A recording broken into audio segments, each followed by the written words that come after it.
setup, the psychological breakup or breakdown that he had due to ignorance of the self, okay? And this is the human condition, okay?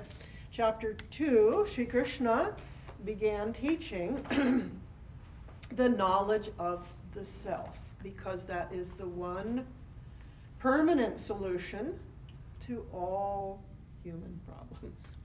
So, many problems, in fact there's a book I want to share with you, didn't bring it today, many problems, one solution. So the one solution is to know the self, right? Because then we will see everything else also in right perspective, right? And be able to discern what is the right action to take, how to respond in our daily activities, right? Okay. So chapter 2, chapter 2 contains the seed for all the other chapters in the Gita. So we see each other following chapter, picking up on an important point from chapter 2 and then expanding on it.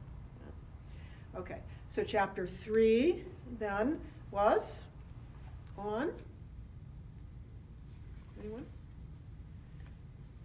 Align our doing with our being, and that was okay. Aligning our doing with being, with pure being, right? So karma yoga, the art of the yoga of dedicated action. Okay, so dedicating all our actions to the highest. And the two most important points that makes any ordinary action into a yoga or a divine, a sacred, a sacrament. Yes, two important points. You all know them. Devotion or love. Devotion, dedication, love. Okay, and? Abandoning the need for results. Right. Or attachment to the results. Right. Insistence on particular results, right? Very good. Okay, so chapter N, we saw how so I read somewhere recently, and I also brought a quote, that discover what your work is, your calling, right? And then give yourself to that completely. And as opposed to somebody else's. Yes, another important point. Don't try to be like somebody else or to do somebody else's job, right? Each of us has a very special divine purpose.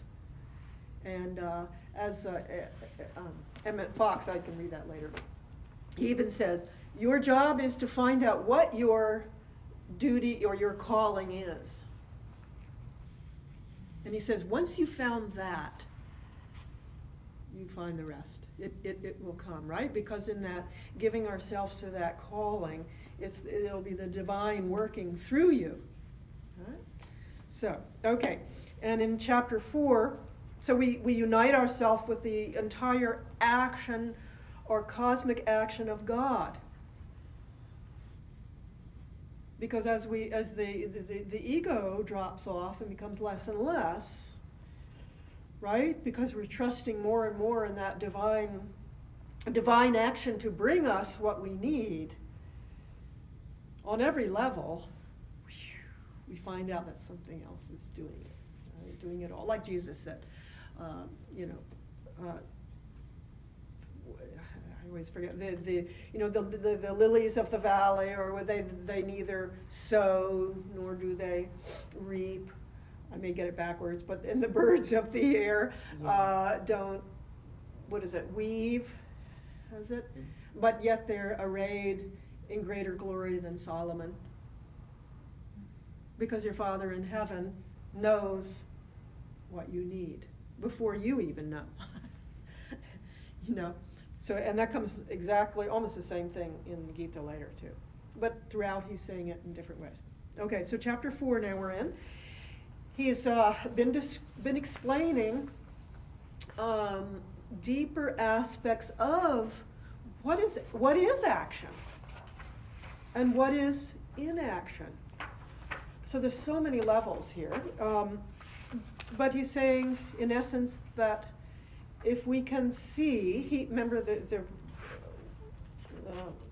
essential verse, one of the essential verses in this chapter is 18.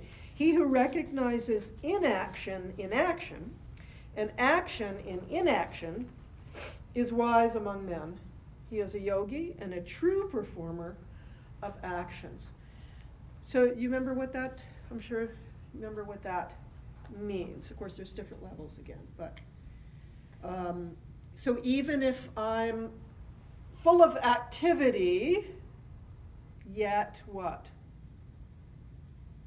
Centered in that, nowadays in spirituality they often use the word stillness, right? Or that centeredness within.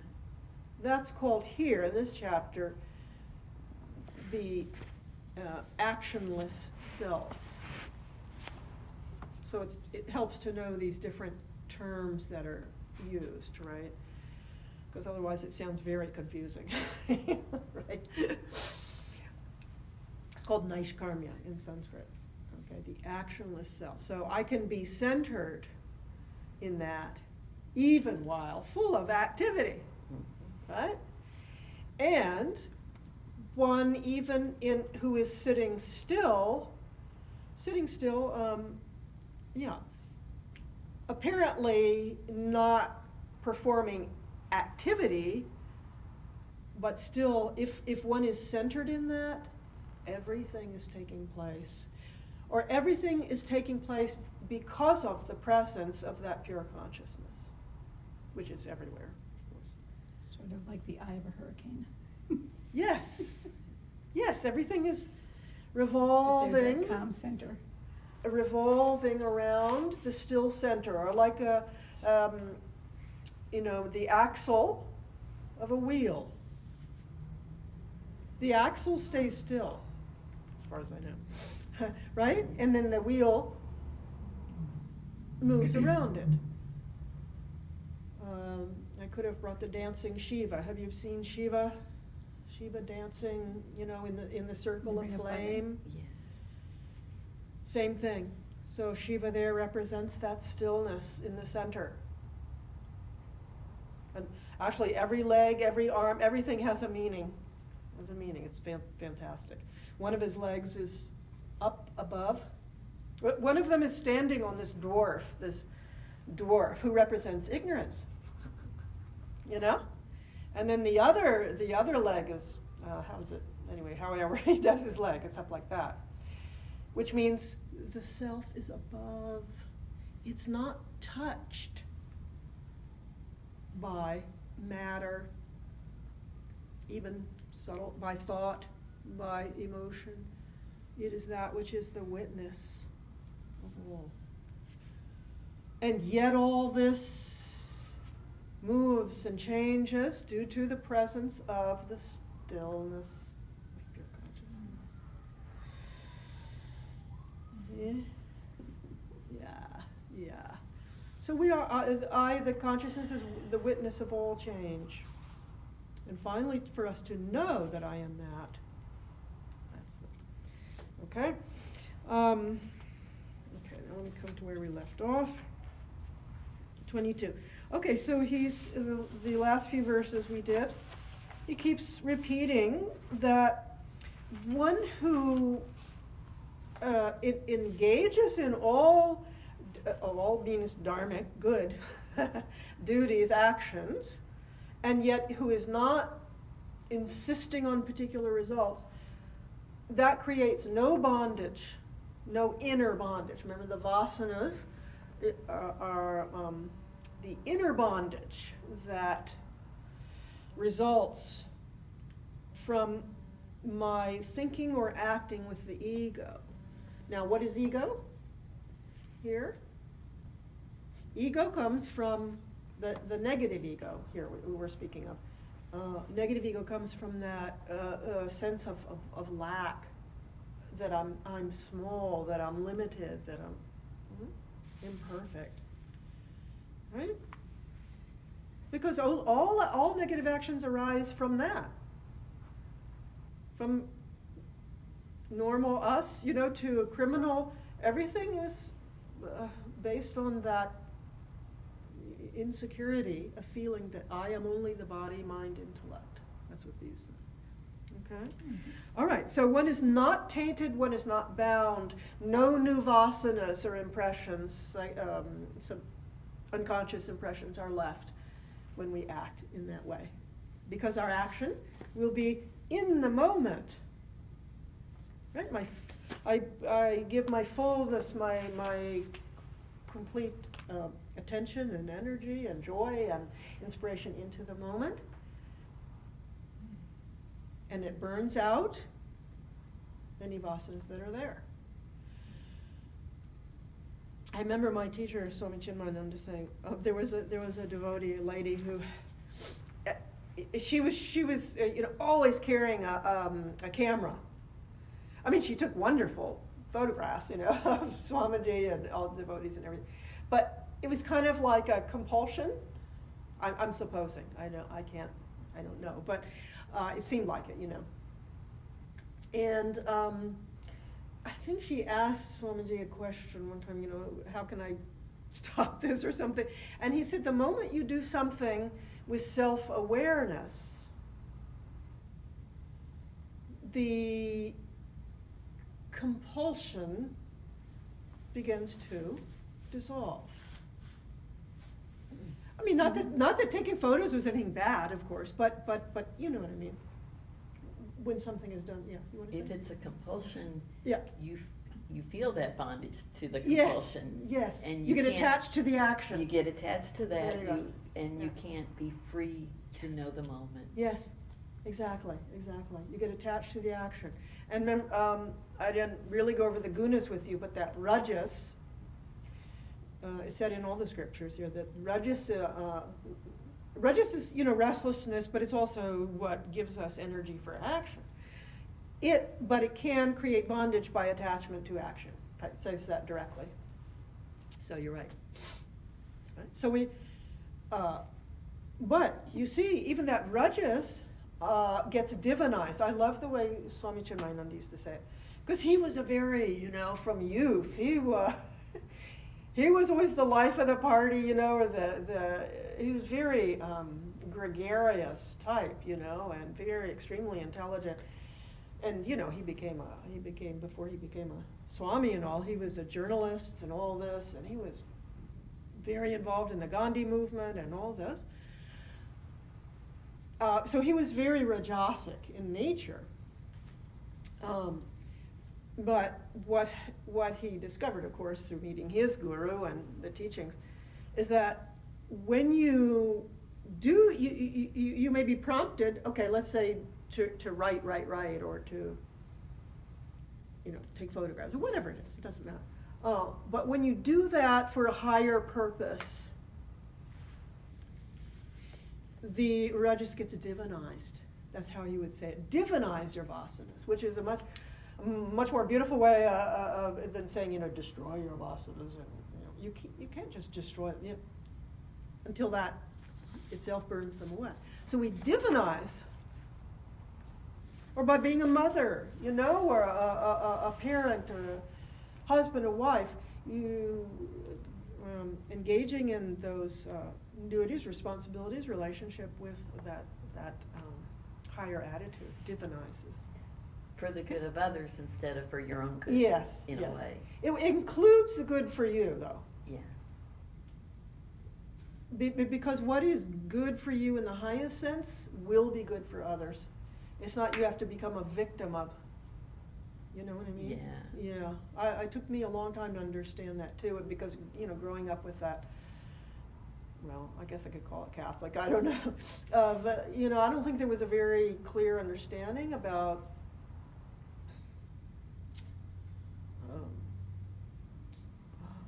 I don't think there was a clear enough distinction between doing for others. That meant you have to totally negate yourself. But the true negation is something different. Or it's not even negation. am I getting getting lost there? For women especially, it's really murky when you get into that, Yes, yes, where that's going. yes, you know. yes. So that's a whole nother, I'm discussion. glad you But- found your way. Oh, my goodness. And I can only say. Maybe we can all find our way. Well, I'm sure you all have quite a bit more than me, but, yeah, I didn't understand for years and years and years about that and about boundaries, the importance of boundaries, healthy boundaries. And that actually, by being clear about healthy that feels right for you, for me, let's say, gee, I'm feeling a whole transformation with that. Because then I'm saying, and learning to say things too in a positive, non-attack way, right? That clears everything up. It's like, okay, then I don't have to live with resentment. Or guilt. Guilt, and yeah. Because I think we were taught to feel guilty if we weren't. I don't know. Well, we were taught to even feel guilty even if you feel angry. But maybe your anger is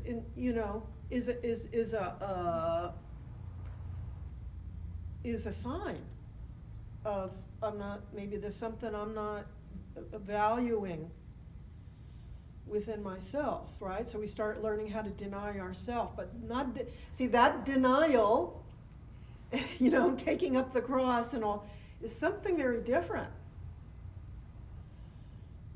In some ways, letting your boundaries be violated is acting out of the vasana. in some Yes, ways, yes, right? yes, yes, because Because shoot. I mean, people if are I in don't- different It's situations. my ego. so we If I can't- don't do this, I'll feel guilty. If I don't do that, Yeah, I'll feel. or I don't want to get the disapproval of someone else, Yeah, the pleasing others. others. Whereas attitude of dedication and non-attachment to results, it's like you're establishing Yes.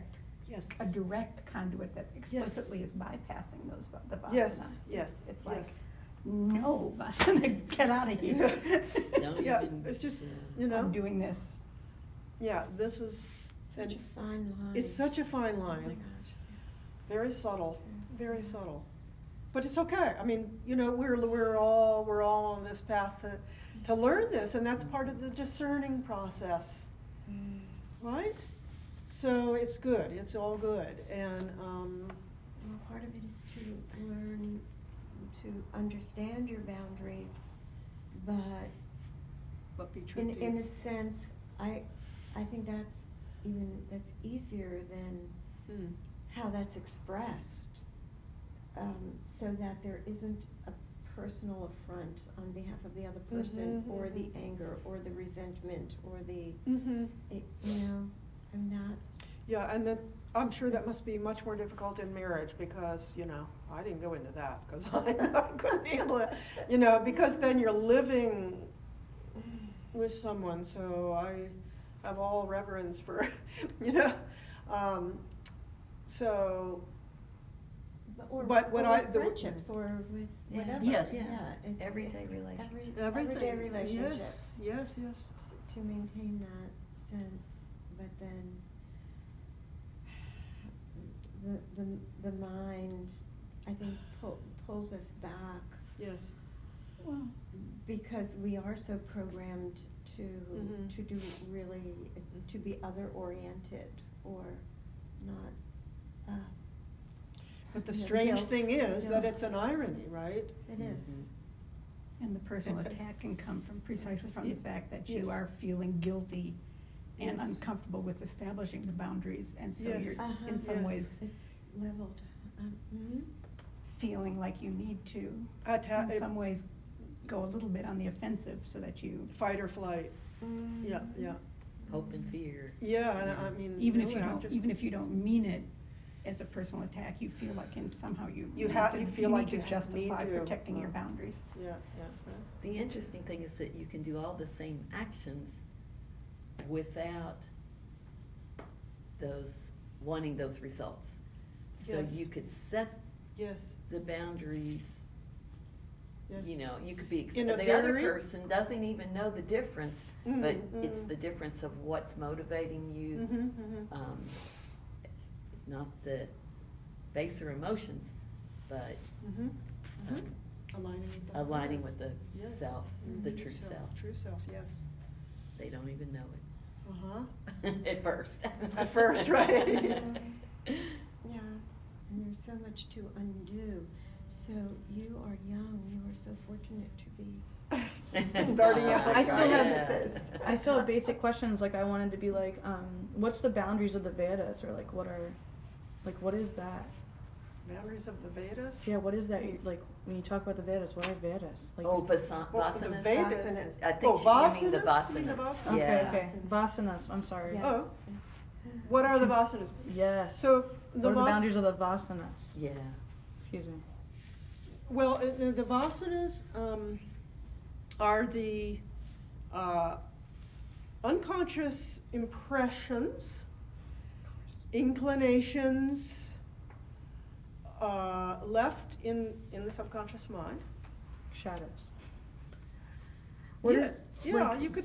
Is there like a couple Well, of them? or like- there can vasanas can be positive or negative or indifferent, but definitely they have the shadow, right? So they are the result of past thoughts and actions, this life or many lives before, right? Due to when I had those thoughts or actions, there was that ego of I become attached to a result, or I have an aversion, right? So basically, the vasanas are strong likes and dislikes in unmanifest form at this stage, okay? Unmanifest. But they manifest at the conscious level here as desires, at the intellectual level, then my mind obsesses over it. yeah, Feelings. Oh. okay, and then I act upon that with the body, with the Behavioral responses. yes. Or Now, attachments, as you said. right, when we're unconscious of our motivations, right, then that is very apt to leave another, again, an impression, right? But the more conscious we become of and work in this dedicated attitude, right? We become more and more conscious of what's motivating us, and awareness itself starts burning away the vasanas. Is that what Shiva's fire represents, burning away the vasanas, or not?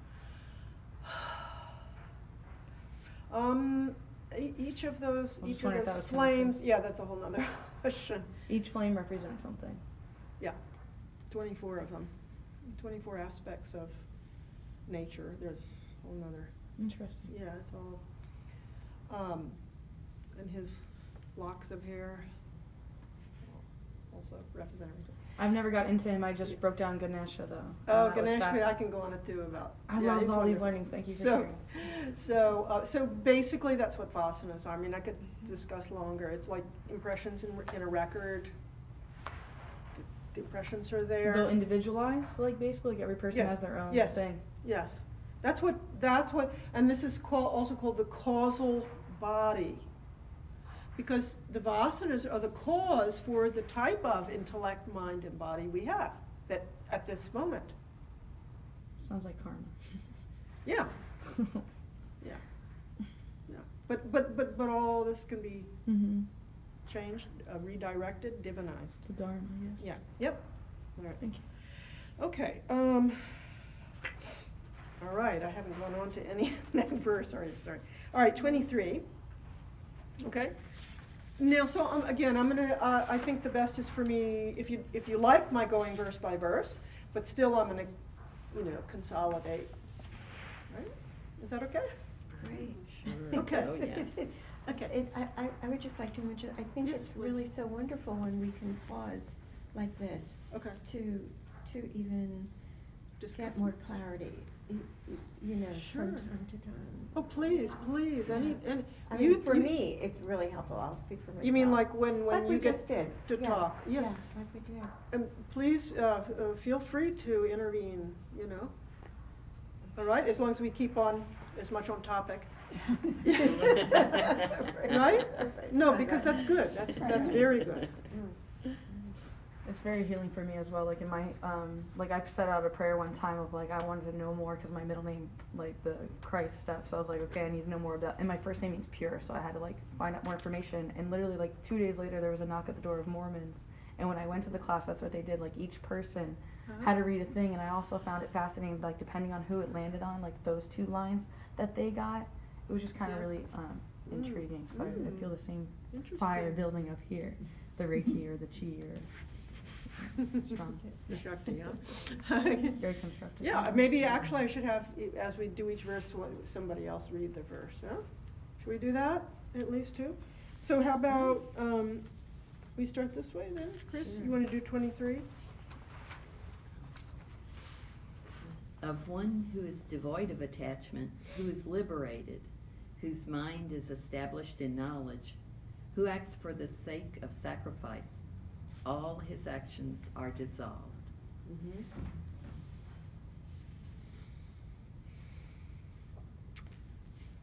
And so there, all his actions are dissolved. That's really speaking about at this level. All results, inner results of actions are dissolved.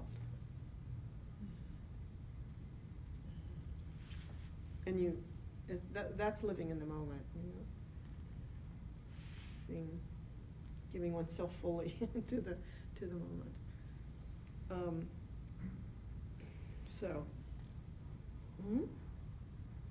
So everything is there. Who's devoid of attachment? We're speaking about that. That's that from that karma yoga level, and that is liberation. That actually is liberation. I mean, ultimately, liberation is abiding in the self. So actually, that liberation from the compulsion of those past impressions, one does become established in knowledge of the self.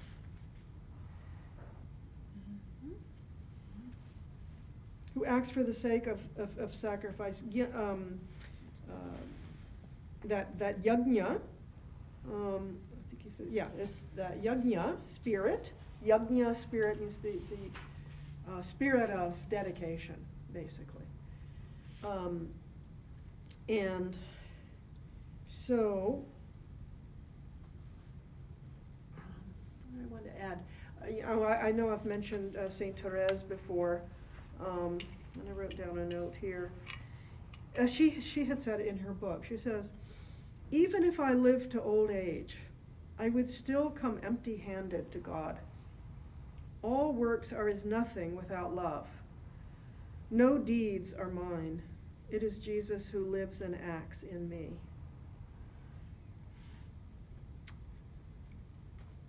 So, even though, like she said before she died, she said, I want to spend my heaven doing good on earth. Meaning to be present, to help others, and but she said she understood that I do nothing at all, which is exactly what this chapter says, or in chapter 5 as well, that the wise person understands I do nothing at all. It's all him working through. So that's the understanding that comes to us more and more as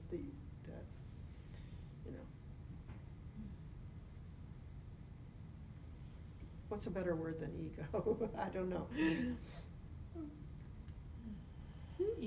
Is dropped, yeah, okay. which the basis of the ego is fear. Right? Because immediately, and here's another wonderful, it's said in the scriptures, fear is the perception of other. That says, I think that says it all as far as fear, right? As soon as there is perception of other, someone other separate from me, there can be fear. And fear is what leads to everything else, right? What does greed come from? Fear. Jealousy. Jealousy. Jealousy comes from fear. What else? Everything else is from fear. Even hate, fear of the other. Yeah. Yeah. Yeah. So, in fact, we were doing an Upanishad last night in a class at the center, and from Mandukya Upanishad, and we came to a verse where it says, you know, that one who realizes Brahman becomes utterly fearless, because there's no separation anymore. Now, when we're talking though about, you know, boundaries and all, see, then we think, well, then I'm not supposed to have any boundaries? No. See, that. Yes, we can have healthy boundaries. It's a subtle thing to understand, right? It's again, I think, where the motivation is coming from. Am I doing it? Am I not creating healthy boundaries because I'm trying to protect the wrong thing? You know? Right. If it's out of fear. I found in my life, whenever I've reacted out of fear, it never helped. It never helped anything, you know. So, okay. So, you might really love to read that autobiography of a soul, Saint Therese of Lisieux. Beautiful, beautiful. Okay, going on. Is it okay? Going on. Jenny, you want to read 24? This is okay. Just 24? There's Do you one. have- Okay, great. I must have it there on the. Is it on the page? It's on the sheet. Should be. I have, mine goes to 33. It's in red Oh, yeah. after 23. Oh, I'm sorry, we're going down, I'm skipping a whole line, right. Okay. Brahman, thank you. I Because I that's left one my of the phone most here, important Yeah, reasons. right. thank you. Okay, Brahman is the oblation, Brahman is the offering. By Brahman is the oblation poured into the fire of Brahman. Brahman verily shall be reached by him who always sees Brahman in all actions.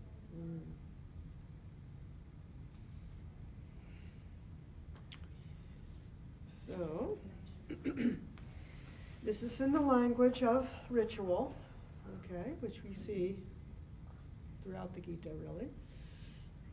Why? Because Arjuna knew ritual, right? That was a very, a daily thing in his times. So, in the Vedic rituals,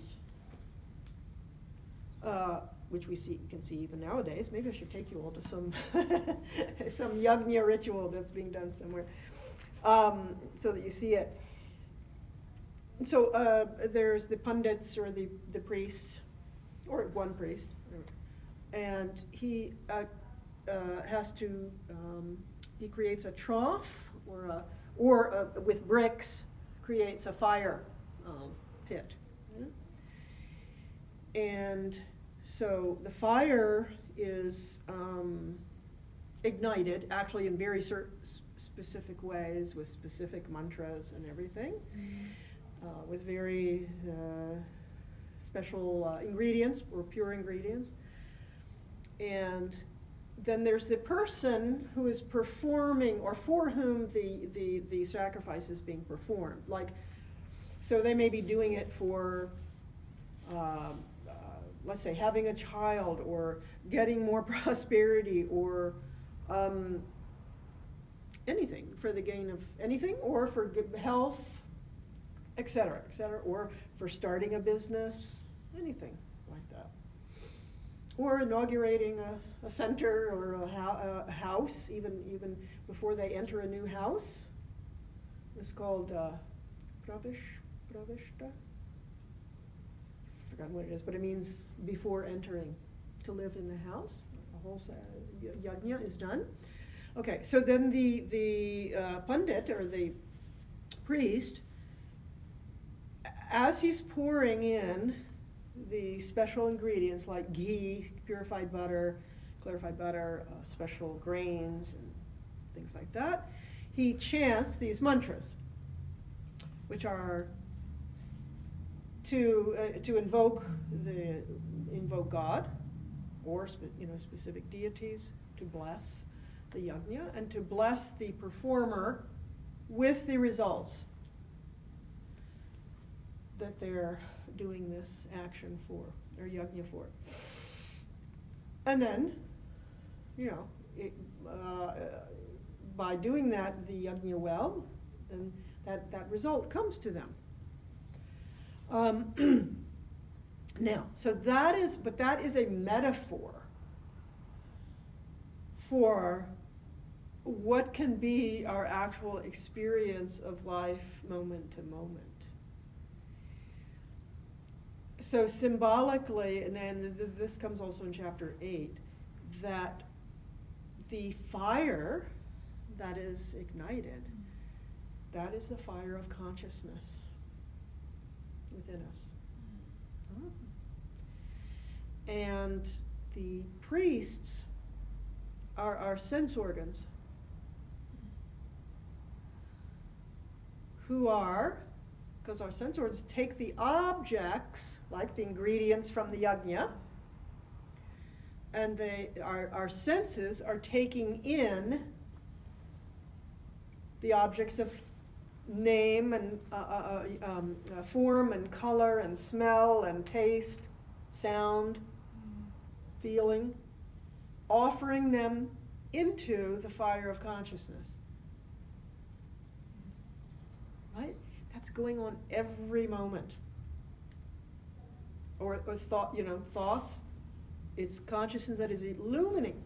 So, just like in a fire, when I toss in some, not toss, but offer in some ghee, or in a normal fire, put in some fuel,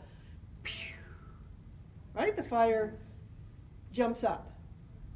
In the same way, when we are perceiving something, we're aware of awareness then. Another thought. What? So this yajna is going on within us. It's a cosmic yajna going on within us all the time. And what he's saying here is that the realized soul actually sees that, and so there I was giving the symbolism. Here it's also that the realized person sees that Brahman has become everything. Brahman, the infinite alone, has become the performer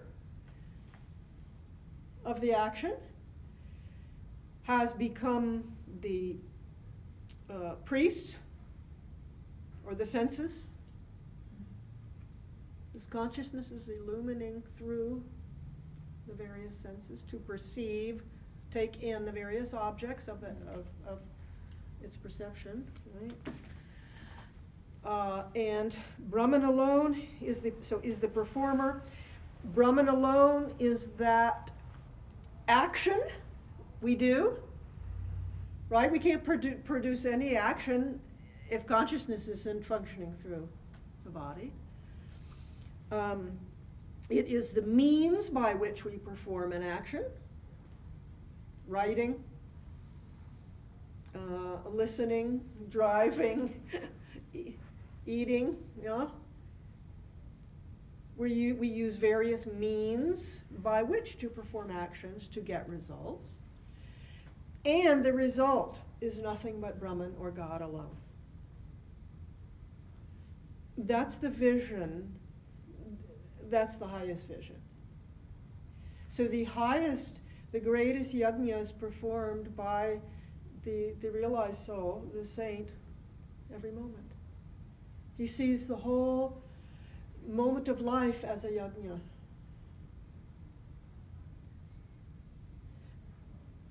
And as in a yajna, as it was explained in chapter 3, when I give fully without anxiety for the results, everything that I need will come to me in the right time. Because why? Because we're all one being. And there again, no fear. No fear is necessary. Unless there's a fear that is helping us at that moment. Okay? So that's the culmination of this knowledge, the jnana, the knowledge of the self, and that is reached through the practice of karma yoga, right? Because our vasanas are getting burnt out. He says they all get burnt down to ashes. And here's a nice another symbol. Just like, not that we do this, hopefully, but like a snake, let's say a poisonous snake is there. But if the snake is burnt up just by itself, let's say it's in a forest fire, okay? It may still look like a snake, but it has no power to bite or to poison you. So too, through this process of purification, right? The vessel is still there, body, mind, intellect, but there's no more poison. Poison of ignorance and the negative shadow, the negative side. Although we're always working with that. But so does that make sense? Mm. Now you all comment, because once I get talking, I get. Do you want to say anything? Or doubt or question? Comment? Your own experience? It opens the way for joy. Yeah. I mean, yeah.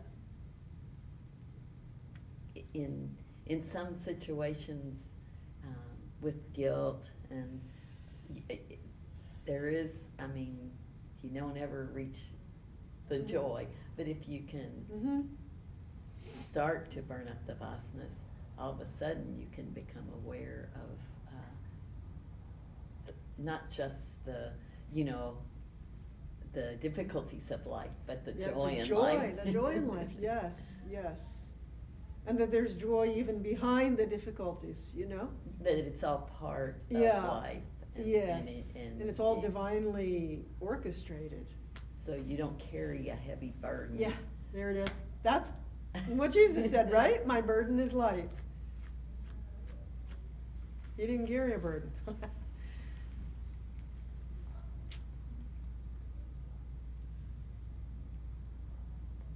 So, yeah.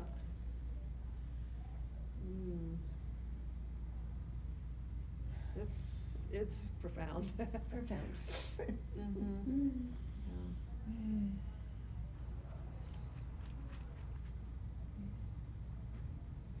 Because in today's world, there seems like a lot of burden. Yeah, it's all encompassing. Yeah, it's because we take it on. Mm-hmm. See, we take it on. With fear, hope, with all the attachments that we Exactly. Sometimes the more you watch the news, the more you have hope, fear, attachment to outcome, and it only makes it worse. Yeah. So being oblivious is a blessing. Oblivious to some. Don't let the vasanas rule your life. Right. We can burn them up. Yes, and yes. If that's called oblivious, the fire of oblivion, maybe it's not the best word, maybe. But Well, not oblivious, because it's not There's not It's knowledge. not that I'm denying what is or ignoring what is, but we accept what is Yeah, at the moment as it is. but not Actually, that's the attaching to purest, it. you know, but don't get, Without judgment, without, yeah, Grasping. grasping, without without grasping. That's attaching I think that's to it. good. Yeah. Because also the difficulty, the mind does judge, because that's just what it does. I don't know if you've seen Byron Katie's work, Judge Your Neighbor. It's fantastic, fantastic work. It's so liberating. So the mind will do that, but you see, when we understand that what I'm judging or thinking or feeling isn't the final reality, you know. Does that make sense? Yes, Okay. yes, it's not. There's a lot of subtle things that we have to keep thinking about and understanding, you know, so that. Yeah, Um, constantly processing. yeah, yeah, yeah. But see, as you're processing, you're actually, the stuff is, the old Burning. notions, the wrong notions are getting. Burning up. Yeah, in one of my classes at Flagler, one gentleman in the class, he came the other last week, and he said, I had a dream, you know, so he's been coming to a number of the classes, you know, and he's really into it. Yeah.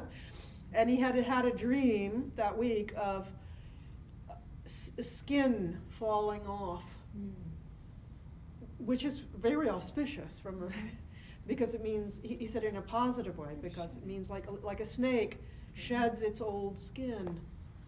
And see, snakes also are very symbolic of energy, you know, and it's rebirth. Huh? Did you know they'll die if they don't shed? Uh-huh. The snake will die if it Does doesn't it? shed. Wow. Wow. Wow. So it has to. Wow. So we're shedding, we're actually shedding.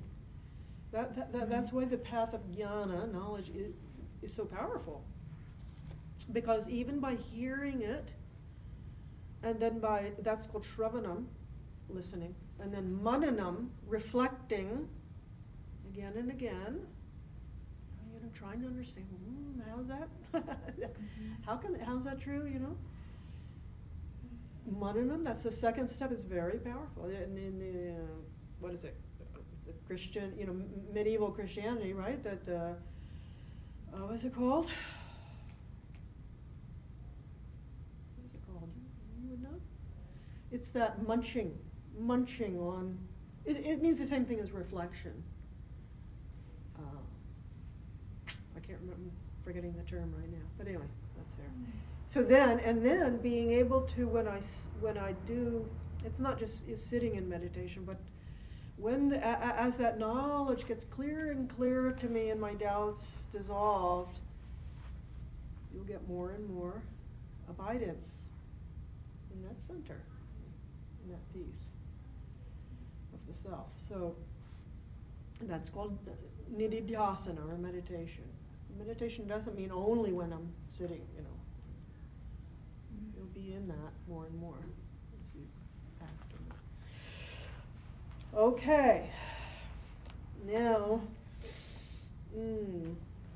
the next few verses, we'll read them. These are,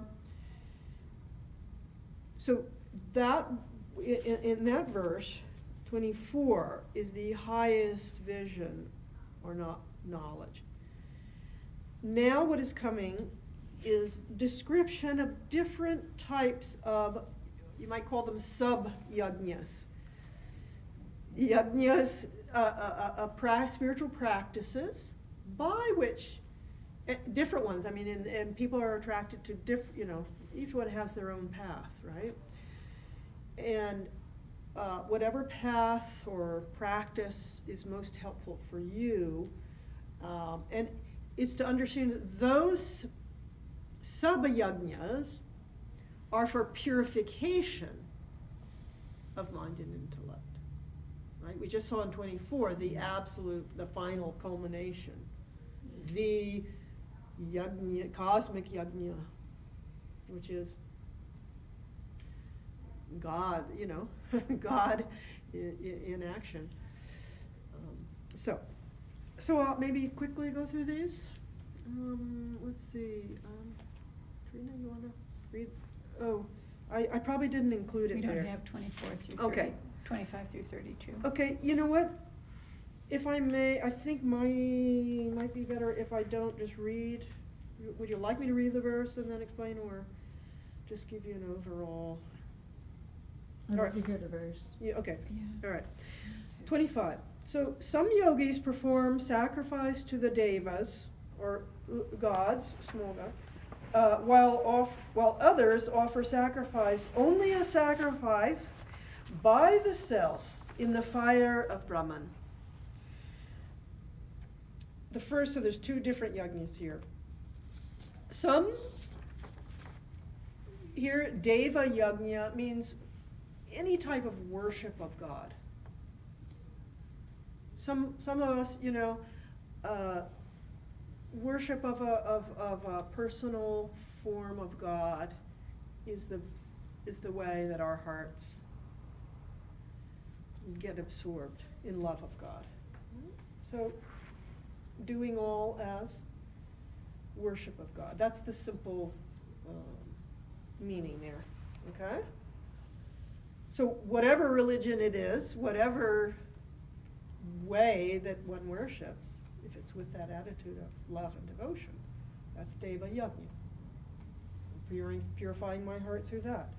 Others offer sacrifice, or yajna, as sacrifice by the self in the fire of Brahman.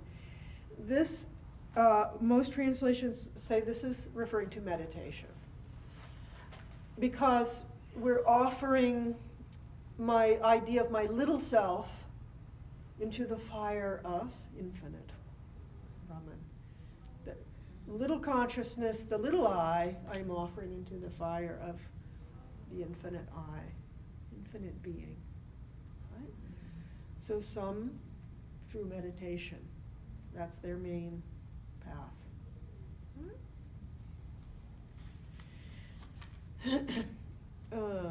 26. Some again offer hearing and other senses as sacrifice in the fires of restraint. So here, you know, like we hear about yogis or ascetics who, you know, live in very austere surroundings, right? And so they have only the basics, you know, no comforts and all that, and they eat very little, and you know, all of this, and they're not, whatever. So they have very little. So that is the fire of restraint, restraining the senses, not even so taking in the bare minimum. So some practice that. Not very much these days, but right, but in the Middle Ages, you know, in the Western Christianity, we see that was a lot more there in the early Christianity, and that's still there in Hinduism up in the Himalayas, and so that's another way. Others offer sound and other objects of sense as sacrifice in the fires of the senses. So this can mean that by my very attitude in my perceiving and my, you know, taking in, as I look at form and color and food and music, hearing, taking it in with an attitude, my attitude of devotion or dedication itself can transform the very perception. For instance, Sri Ramakrishna, a great Indian saint, earlier, 1800s he lived in India. he's the embodiment of devotion. And, you know, when he saw flowers on the trees and the plants, you know, he would see it on the head of God, as a garland on him. He worshipped Divine Mother especially. But, and one time he lived near Calcutta later in life, and some devotees took him to the Calcutta Zoo. And the first animal he saw was the lion. Now, you may know, Durga, Divine Mother, is shown riding on a lion, which represents power and strength. He went into samadhi. He went into a trance, and they had to carry him home. Because everything he saw, he would just see Divine Mother everywhere. He worshipped his wife. When he would do puja means worship, you know, it's very specific. And he worshipped his wife with the flame, because he saw her as an embodiment of Divine Mother. Another time, he was walking in the park with his disciples, and he saw a European boy. Now, I don't know if you know what Krishna looks like. Krishna is the blue boy of Vrindavan. He's carrying a flute, right? And he always stands with three bends. And he saw this European little boy leaning, not playing flute, leaning against a tree with three bends, and he goes into samadhi. Because he just saw Krishna. He even once he saw a prostitute up in the, Calcutta. And he went into samadhi. Why? Because she's standing there calling someone, right? So he experienced that as Divine Mother. Come. See? So everything he saw and was like that. So that's the basic meaning here, you see. If you see everything in that devotional attitude, that everything is expressing God, everything is an expression of God. You know, you go to the ocean. It's so easy there, right, to see that power, that infinitude, that, whatever, that trees, everything is so, see all of nature like that, to see people as different expressions, So. That's beautiful. That's such a beautiful vision to just see. Yeah. Yeah. I could probably think of many more stories like that. It's wonderful to hear the stories. Pardon? Jesus and Mary Magdalene, seeing more than yes. Right. presented. Right, and when it was her, right, who washed his feet with her tears and her hair and everything, and everyone else was saying, ha, why are you letting her do that, And because they weren't seeing. You see, they were seeing only the outside. And not. And he saw the inside. The beauty. Yeah. So.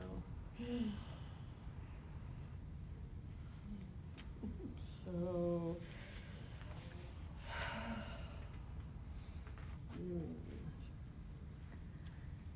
so many things. You want to say anything? I just noticed there's an empty chair for Spirit. Yeah. She's always welcome. She's always here. Yeah, that's right. That's right. Okay. Welcome or not. 27. That's right. Okay. No, I'm the only one who has that. Okay. Others again sacrifice all the functions of the senses and the functions of the breath, or vital energy, prana, in the fire of the yoga of self-restraint kindled by knowledge. Okay. Now this would be very confusing to read by itself, but what it means is that when one identifies the mind with Atman, the self, then automatically all the functions of body, mind is demonized, sanctified. Now, so that's from that standpoint, okay? Swami Chinmayananda also said that when we are devoted to a higher purpose in life, you know, and it may be to externally at least an organization, you know, or something like that, or any higher purpose, doesn't have to be through an organization, then when I know the purpose for which I am living, purpose for which I am eating, meaning I'm eating so that I can have the energy to serve more, right? I'm sleeping so that I will be, you know, re-energized, etc., to give more. That kind of thing, right? Or I'm learning computer. I'm learning more on computer so that what? I can get the message out to more people, you know? Whatever it is you're doing. And I don't mean just this knowledge itself. I mean whatever you are doing to give to others is a yajna. Yeah?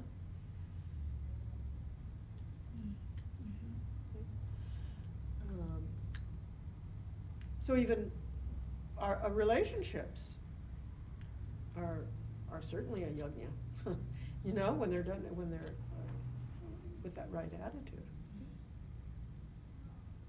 So, the family, serving family, etc. Does that make sense?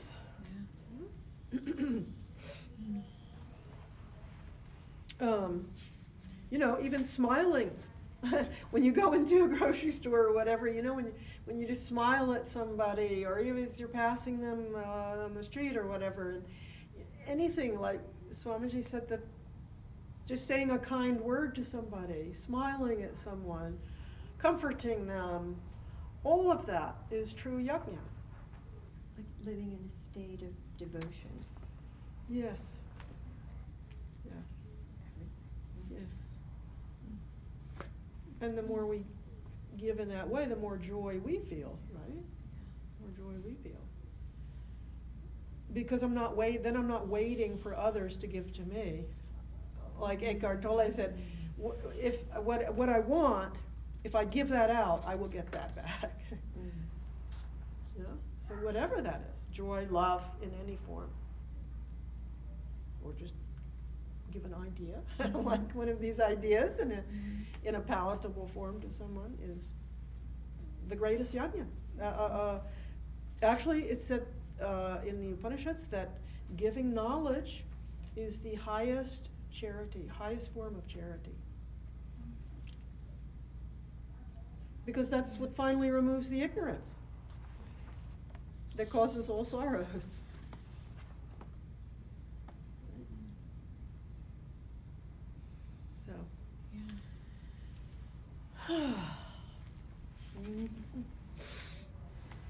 Okay, 28.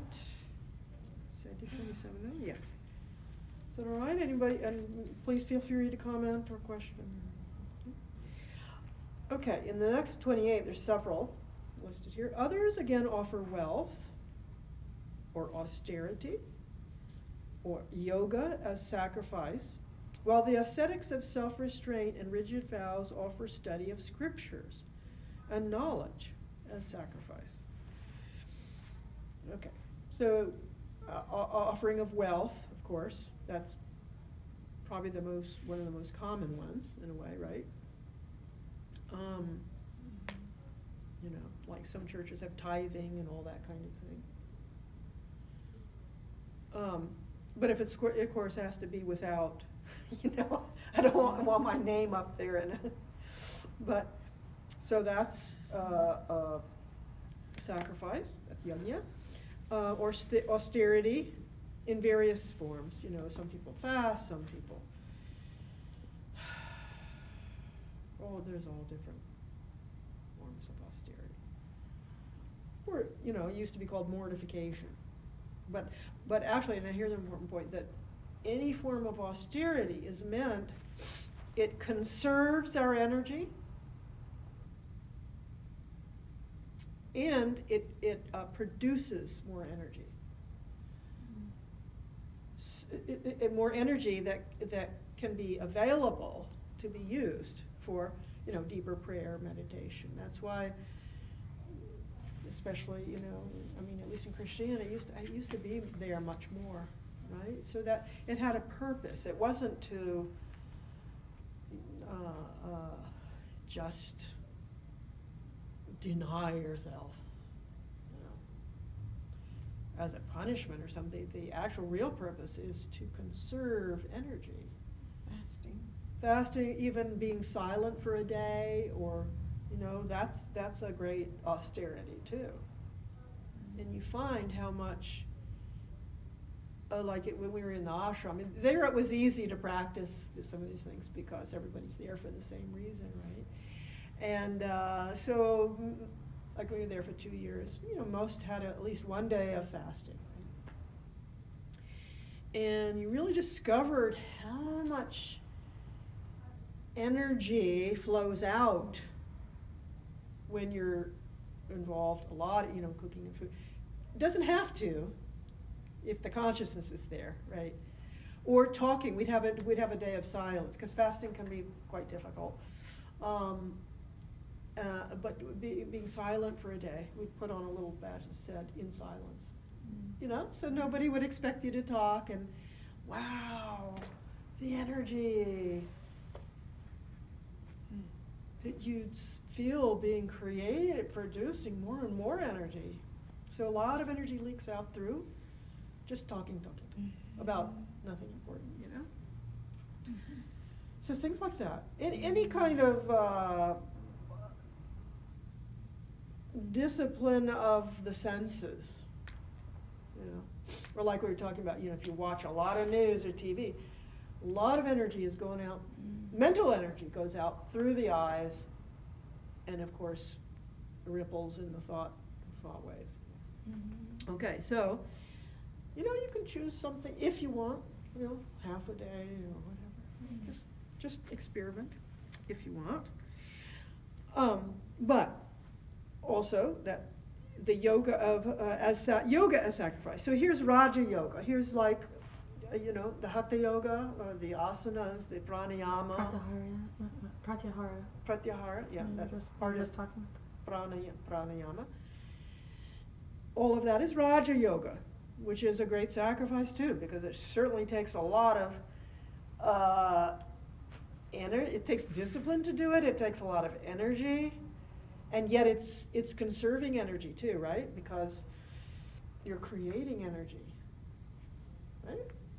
Yes, so much by harmonizing, the body and mind, and it's very powerful.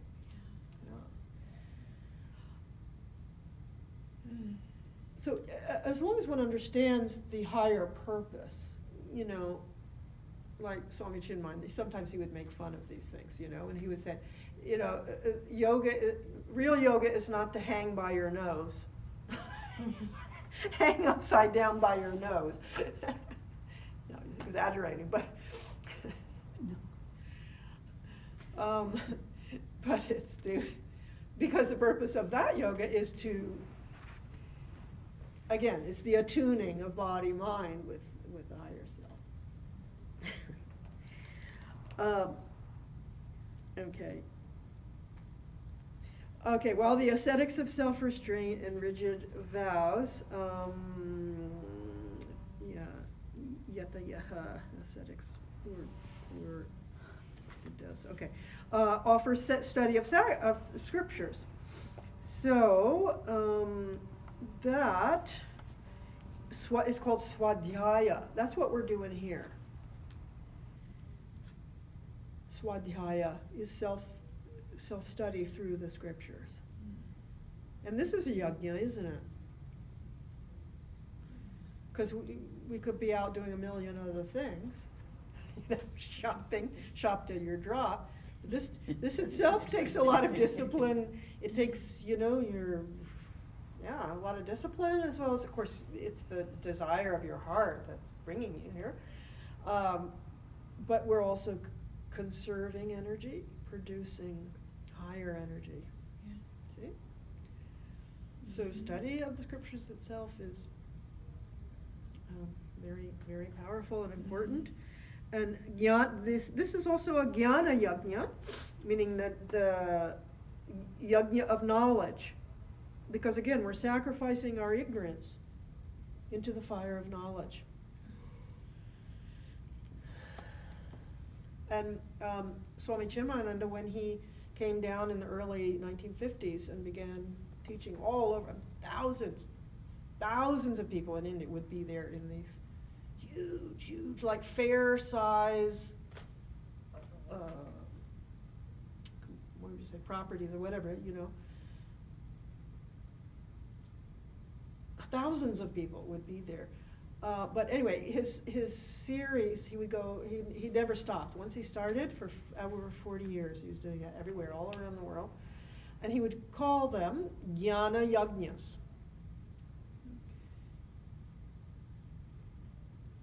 Because everyone who's coming there was actually doing,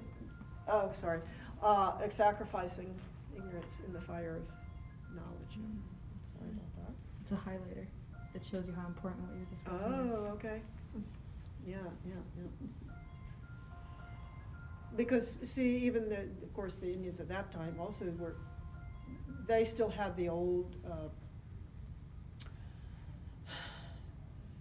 they were a lot of them were stuck also in that ritualistic, this all just is ritualistic,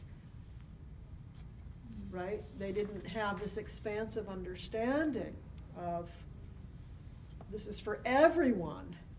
This isn't just for the Brahmins, or the Pundits.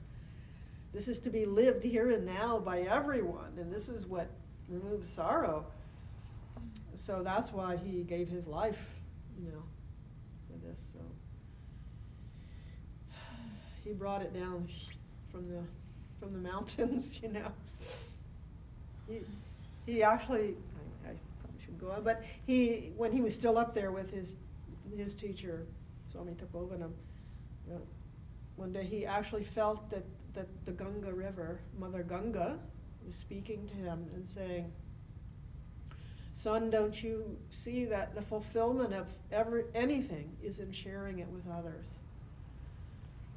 And so he felt compelled to come share it with others, because the Ganga, the river, the holy river, is rushing down the mountain to the valley to the people who are thirsty, right, and for cleansing. And so he experienced that this knowledge is meant to flow down to everyone, and also all the people he left behind who are, without that knowledge. He gave his life to giving this out.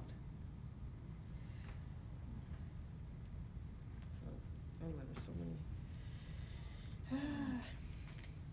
And isn't it Jesus said the same thing? He who, what is it? He who, does he say, comes to me, out of him will flow rivers of living water.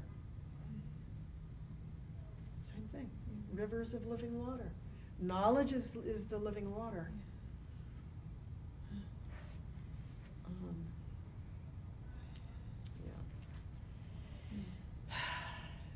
It's to know also, that eternal source from which everything is flowing. Something's telling me 24 through 28 or 33 is super important. Yeah. I don't know what it is. Well, the 24, of course, 24 through 33. Mm-hmm. Mm-hmm. Well, those are all the senses. Yep, these are all the, you're right. It's that- telling me it's a highlighter, that it's like really important to those. Right. Okay, well, I'll continue still here. Yeah. Okay, so yeah, because that whole section contains those sub-yajnas, the practices. And then we see the final yajna is that realization itself. That all is Brahman, all is God alone. So I can probably quickly do these. 29. Others offer as sacrifice the outgoing breath in the incoming, and the incoming in the outgoing, restraining the courses of the outgoing and incoming breaths, solely absorbed in the restraint of breath. So those who do yoga know what this, in pranayama, this is referring to that. So some do that. Now, I see our Swami Chinmayananda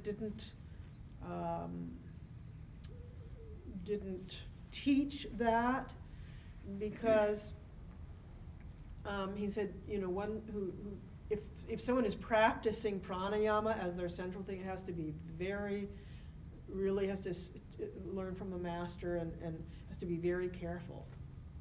Because he himself, because he was like, whatever he did 100%. So when he became, when he first became a Swami and was living in the Himalayas, he overdid it.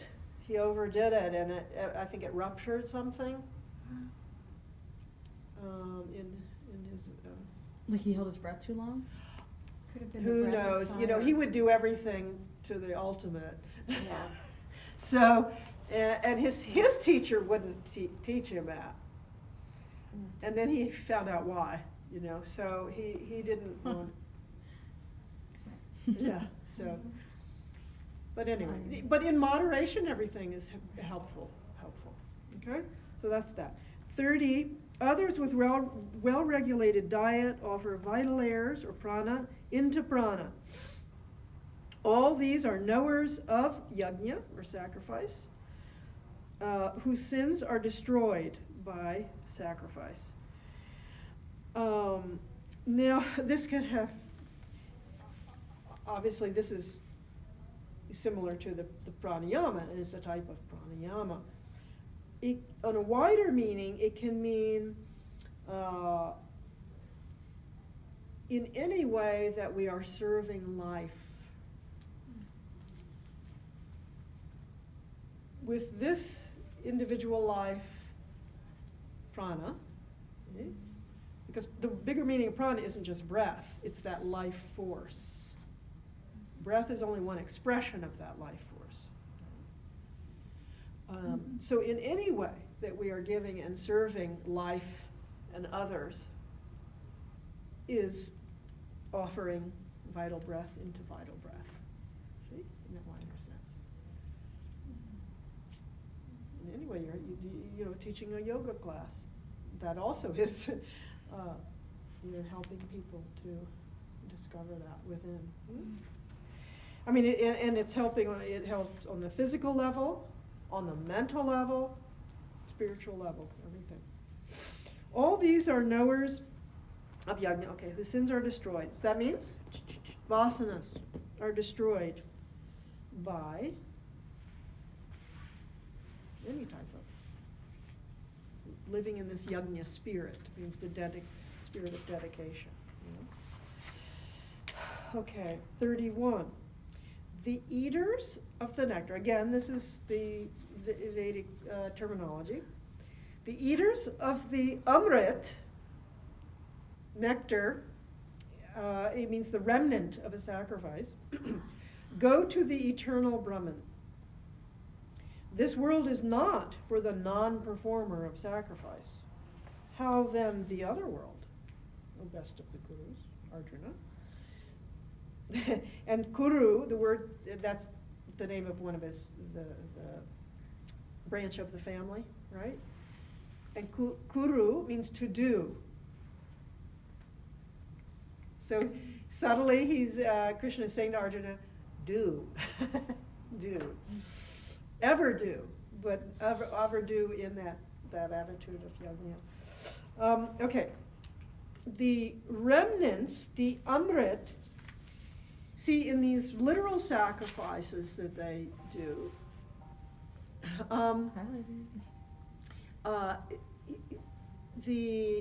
okay, so there's also food offered to the devata, to God, and what is left is called prasad, or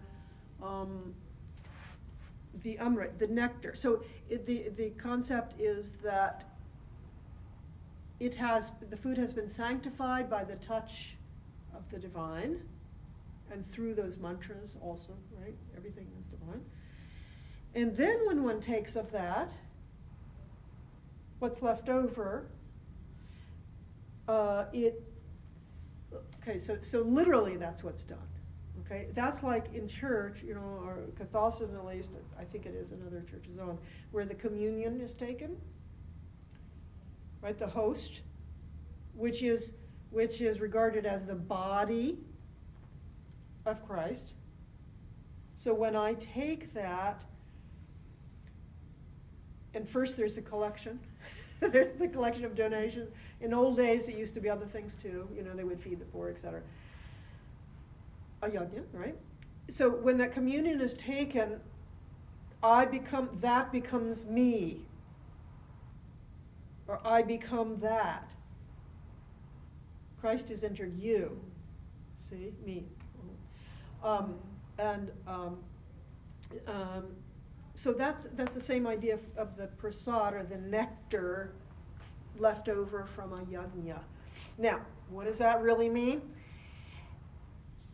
Is when we live in this attitude of yajna, divine dedication, what is the prasad, or the communion? We get peace. We get peace of mind, joy of heart, inspiration, because another meaning of prasad is peace. The peace of God. Because it satisfies us at all these levels, right? It's that fulfillment in the moment. Instead of postponing my happiness to a future time when I get a certain result, it's now. And that's the real prasad of living in the attitude of yajna, dedication.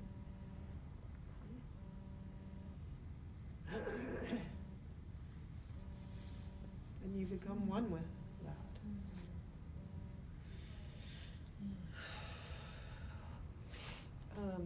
This world is not for the non-performer of sacrifice.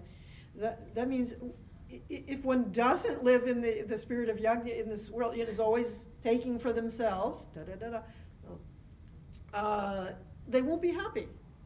It does not produce happiness for that person or from others around them.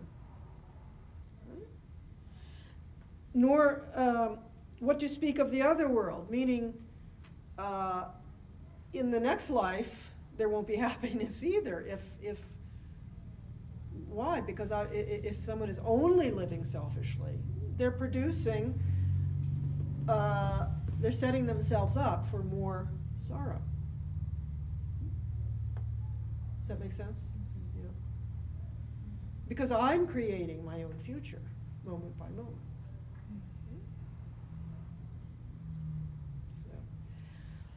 So, I think do you need me to stop right now, or I can quickly do 32, 33, or? Ginny? I'm good. You're good? Thank you for asking. Or I can stop here. It's up to everybody. Or maybe I should. Chris, It's up to you. Up to you. Maybe I should, what? I'm fine. You're I need fine, to you're keep fine, you're going. Okay, so very quickly. Yeah. Thus, Just 32. You're okay? I'm thankful for anything I get, Okay. Thus, innumerable sacrifices lie spread out before Brahman. Literally, it's before the mouth of a Brahman. Mukhya, let's see, yeah. Mukhe means in the face, or right? For God to eat like that. Know them all as born of action, and thus knowing you shall be liberated. Okay.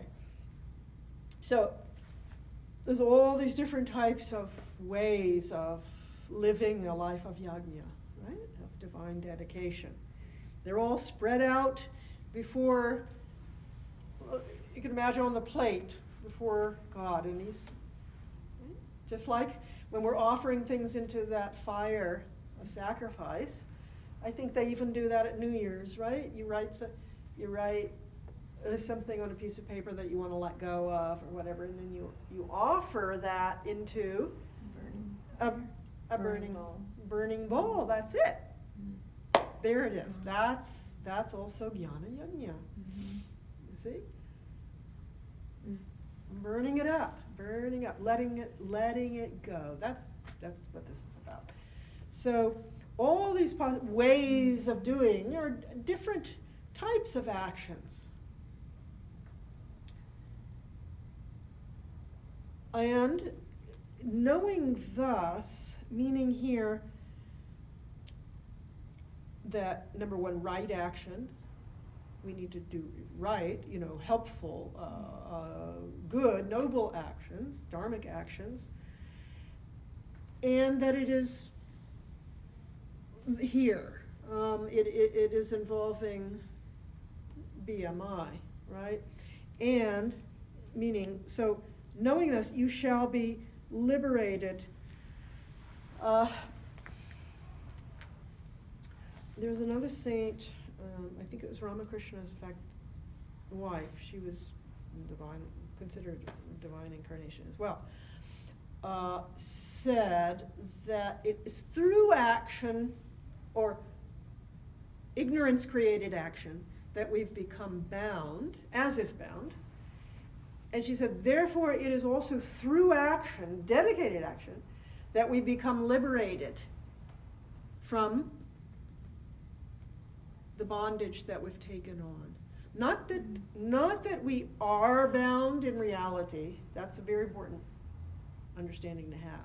Because even now, I am this alone. I always have been, always will be. It's that imagining that we are bound because of all the discussions we've had, right? So through dedicated action, we become free from the bondage of action created from the past. Does that make sense? When in the Bible, when Adam and Eve are cast out of paradise, right? Which means cast out of that abidance in unity, oneness. Right?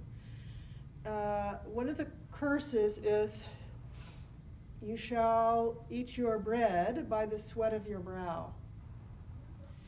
And so when I went back to that after, studying this, I realized, oh, that's not a curse.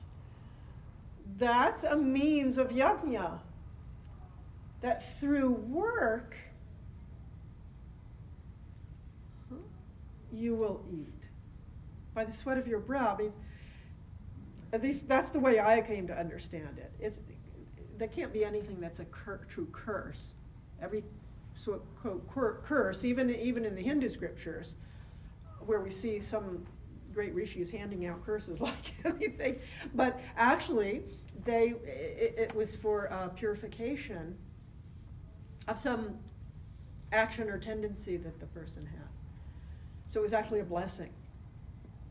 So I see that now as like a blessing. So work,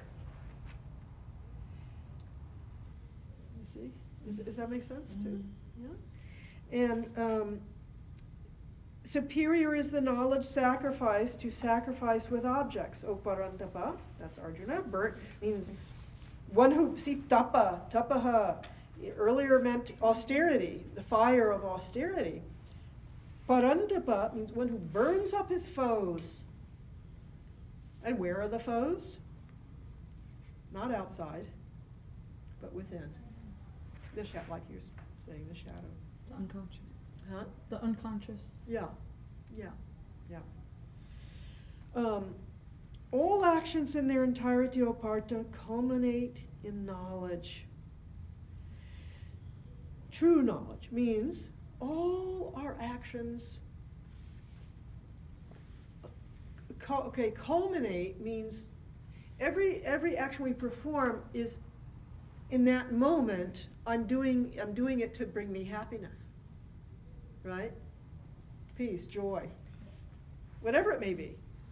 For a criminal, it may be some criminal action, but at that moment, they're doing it because they have the idea that's going to bring them happiness, right? So the culmination of all actions, I mean the culminating purpose of all our actions is to give me happiness. Here, so superior is knowledge sacrifice, means to know, to realize my own true nature. When I know that, all actions have been fulfilled. Again, Jesus said, he said all of this in different ways. He said, love is the fulfillment of the law. Right? Love is oneness. Oneness is knowledge. What does the law pertain to? Dharma? Here. So the laws or commandments or dharmas are meant to guide our thoughts and actions in positive ways in order to help align us with the highest. They're not the truth in themselves, right? The rules and regulations aren't the final thing. It's meant to get us here.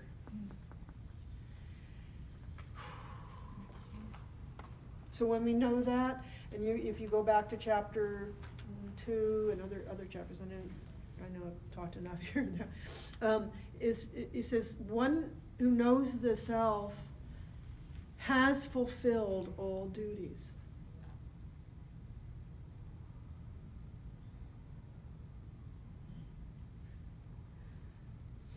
Is that, you understand that? Yeah. And so therefore, that one's actions don't spring out of I need, I want. No? It's not. One with the one.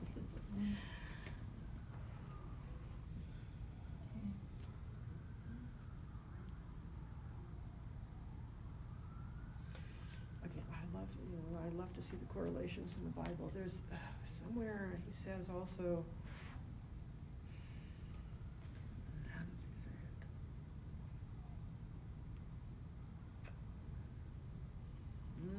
I'll have to find that. The true something, he said, is to know you. To know you. I have to find out what that other word was, though, you know.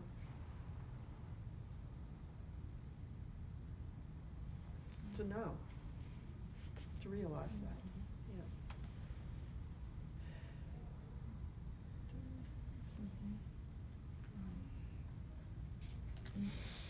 Any other, you want to comment or anything? I think you translate excessively well. Oh. It's all what he taught us.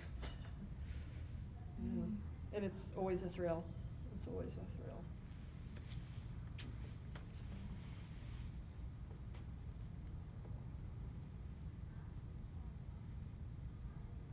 When you listen to yourself, teaching and sharing, does it, in your expressing to us, does that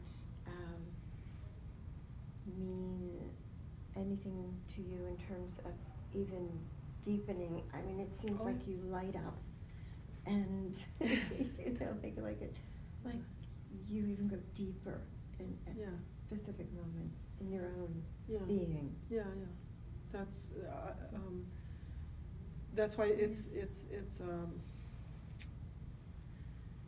I am unspeakably grateful that not only to have received this from my teachers, but also that he, you know, sent us out in the sense of, you know, if it was our calling to do this, because, and he always said, you're not teaching, you're sharing what you've been given.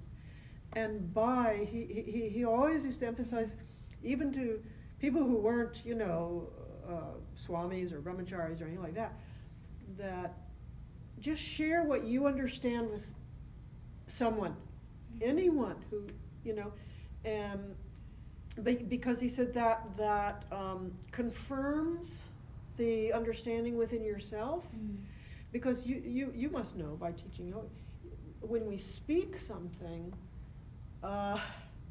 it's very powerful affirmation within ourselves, right? And the word, right? The word is God, and the word is power. So I mean, when we speak that to anyone, or speak it to ourselves, you know, it's affirming that deeper and deeper within ourselves. Yeah, you get into a space where, you know, it's just a thrill. I mean, you know, because why? Because all other preoccupations of the mind are for that time outside, like shoes at the door. In truth, you know, you're in your pure truth.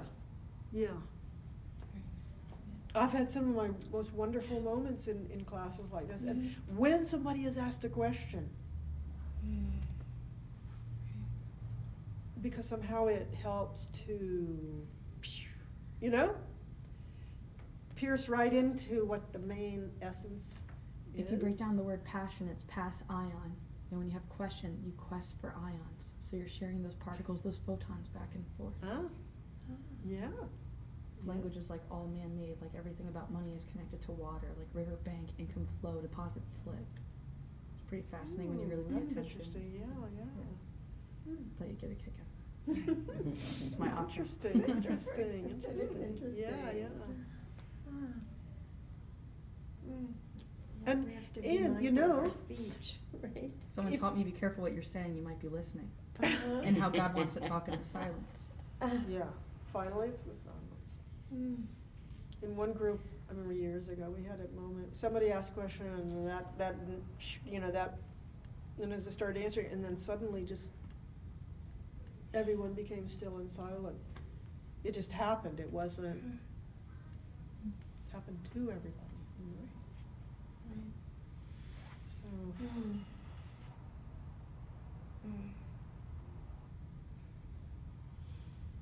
Suzanne, well, thank you for the permission to be asking questions. Oh, please. You may be sorry you said that. No, I won't ever.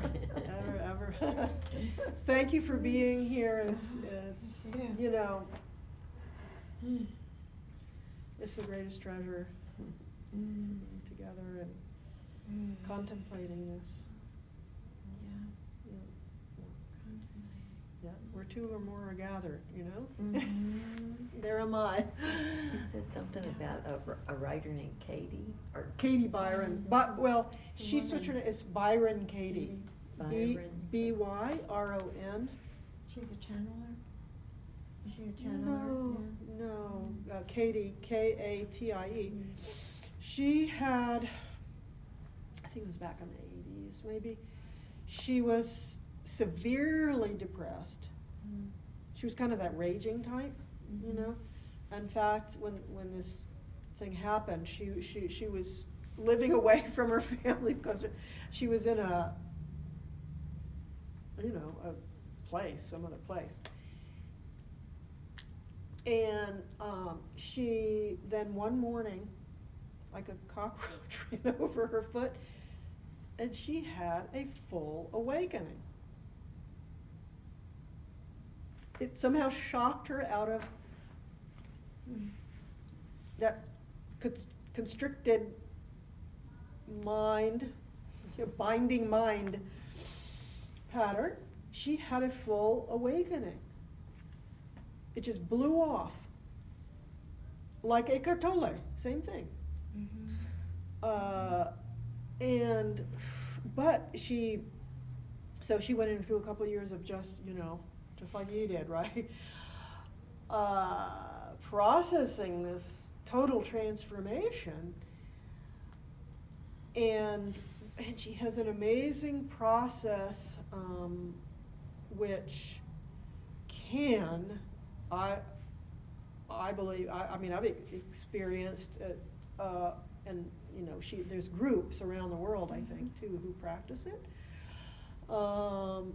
It's a process of anyway, I don't want to take too much time, but it's an amazing process of asking yourself 4 questions, and then there's a turnaround to it, and it can totally blast away, years-long thought pattern or belief pattern. Now, I got to do it, luckily, with a group who was here in town at that time. They're not together anymore. Do you remember the 4 questions? I think so. But. I'll tell you, but I have to say that I might not be ready for it. It's way more difficult to do it by yourself. It's so powerful to do it because you fill out this thing with all you put it all down on paper. Mm-hmm. And then when you have a facilitator, you close your eyes, they ask you the questions. And unbelievable. It takes you back behind, before or below the, it puts you into that silent, absolute place of acceptance. And I experienced at least twice that there was the issue that I was working on, immediate response. I was working on something with a relative, right? And I think it was either right after the session or during it, the phone rang, right? And that issue got, I'll have to remember what the other one was, but it was amazing. It was amazing. The 4 questions. I think you need to look it up. Look up. I don't mind, but you stay after, because I feel like I don't want to. want What am I looking up if I'm Googling something or like? Byron Katie. Okay. Byron Katie. She calls it the work. Sounds like QHHT kind of. What? Sounds like the hypnotherapy stuff, like that guides you back that I was telling you about before. Oh, okay. Sounds very similar. Yeah, it's really. I have to look into it. I mean, I have to admit, I can't get to the same place doing it on my own. It's different when you've got. You could just close your eyes and go deep and just, Talk to your higher self. Yeah, because if I'm doing it alone, it's more thought-based.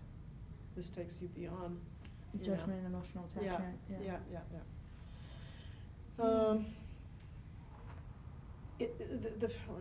The first question is that really true? Whatever my belief is about someone or something or situation, can you know that that's absolutely true? I think the second one is, who would you be without that thought?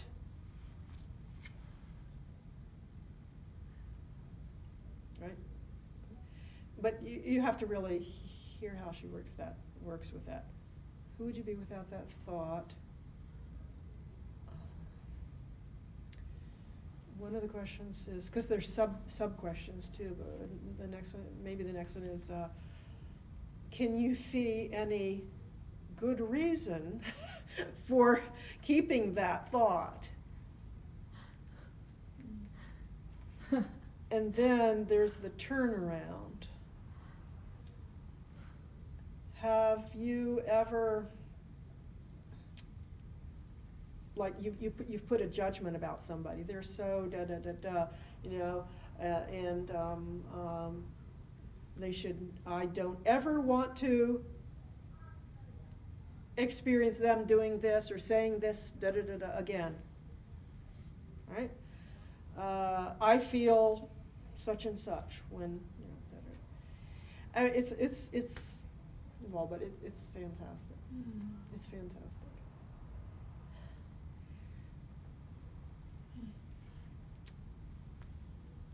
you know, and amazing, anyway, it's just amazing, because when you're able to get beyond this shouldn't happen, this shouldn't be the way it is, that person shouldn't be the way they are,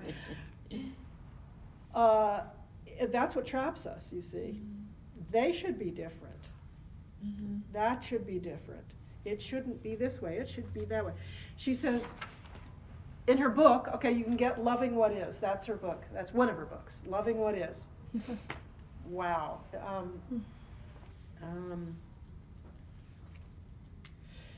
I'll let you discover it. Thank you. Yeah. So I'll do closing prayer. I'm always happy to answer more questions afterwards, but I want to.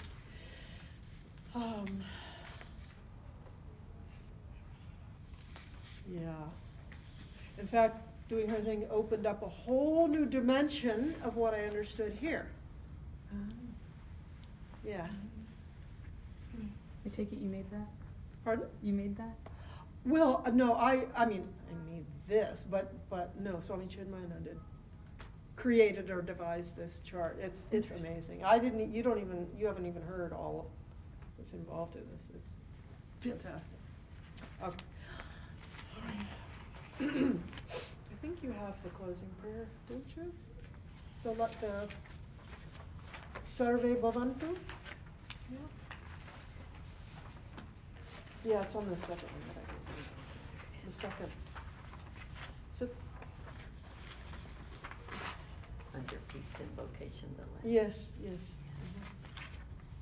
It's okay, Jenny. It's in there. Yeah. Yes.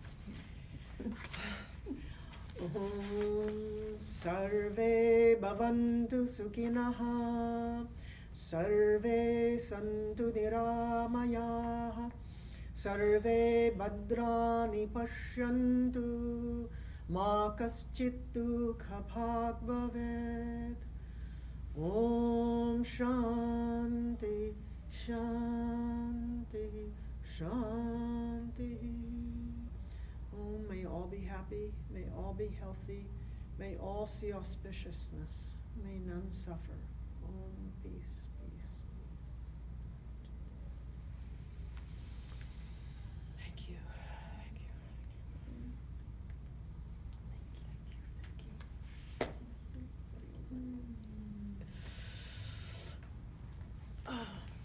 So, I just need to ask a question, because, and if anybody wants to, did I bring this? I highly recommend this commentary on the Gita by Naina Lepes. She knew Swami Chinmayananda, and she also knows other Mahatma, saints. And she was a psychologist. So does one fantastic job of explaining the chapters, in Western terminology, just really, really good. So, the Bhagavad Gita and Inner Transformation by Naina Lepes. It's available on Amazon. So, next week is the 6th class of this, series that we decided to try to do it as a 6-week thing to begin with. Next week is our the last of the 6, right? Already? Yeah. Yes. So the thing is, I would need to create another flyer for the next. Should we take out a week or not? I'm fine with continuing, because I know you don't like to have a gap. I guess we could just. Whatever everyone decides. Okay. What does everyone think? You might want to take 1 week just to spread the word. Just to spread the And word. I can take some flyers too. Do you Okay. have an outlet for flyers, Trina? I mean, there's Like, a lot I'll take of some spiritual just- communities around, like all the yoga studios, things like that. Discovery, I know, they've put it up Yeah. already. I definitely thought Yes. you would like Scott. Oh, you! Thank you. I'm the one that took it to Discovery. Oh, thank you so I think much. 8 Limbs would also be a good yoga studio to take it to, because they have, that's Ashtanga, that's Okay, Joey's, yeah, I right? thought of So they have stopping there and then I a didn't. tradition of You know, they're not just some random yoga. Right. They have a Okay. strong tradition, so 8 Limbs would be a good place, Yes. in terms of a yoga studio. Okay. Library, maybe. I don't have any more of the flyers. Do you have the original flyers? We could. Well, she would need to make a new I do, but I have change. to make a new one with I this. know, but you said you don't have time No, to no. do that. Could we? Oh, I do that You do? because that'll be easy for the, See. I'll use the same Oh, good. flyer, just change the information, you know, Okay. to make it And- easy for myself, goodness. And I would And then have I can time send it. to deliver some around. Okay. If Okay. during these next 2 weeks, now that I am settled in my Oh, new home. good, So- good. No, I'm not settled, but I'm there. But you're there. So the move in the Do great some move. little ceremony, you know, to bless Oh, the it place. is, I am. Good, I good, good, am good. going to do that. And Good. you did give me, and I have the sage and Yeah, you very have given good. me something too, so I Very am good, going to very do good. that. Thank you. Just say some prayer as you go around each room. Yes. Bring the, yeah, Yes, that's very nice, yeah. very nice. Mm.